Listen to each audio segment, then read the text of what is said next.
Assalamu alaikum, barkanku da warhaka, barkanku da jimirin sake kasancewa da mu a wannan tasha tamu mai albarka Hausa Studio. Jami'an 'yan sanda na Operation Haba Maza da ke garin Damaturu a jihar Yobe sun yi nasarar cafke wasu matasa da suka addabi garin Damaturu.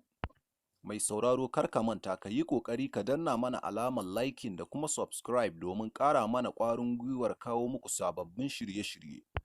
Jami'an 'yan sanda na jihar Yobe da ke ƙarƙashin Operation Haba Maza da ke garin Damaturu sun yi nasarar cafke wani gungu na matasa da suka addabi garin Damaturu, musamman a unguwannin 'ya'yan Obasanjo da ke 3 bedroom Malari da kuma waɗanda suke unguwar Estate Bet.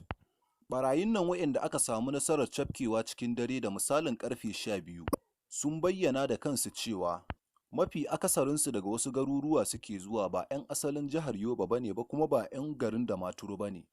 Inda aka samu a cikinsu bai fi mutum 3 ba ne ba waɗanda suke 'ya'ya na wannan jiha wato jihar Yobe.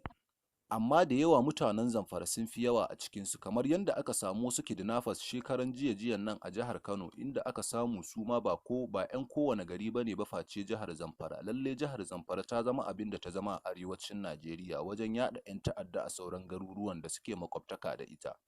Waɗannan ɓarayi da aka kama sun shahara wajen yin ƙwace sannan da haurawa gidajen mutane da yin fashi da makami gami da garkuwa da wasu daga cikin mutanen idan suka zo hannunsu.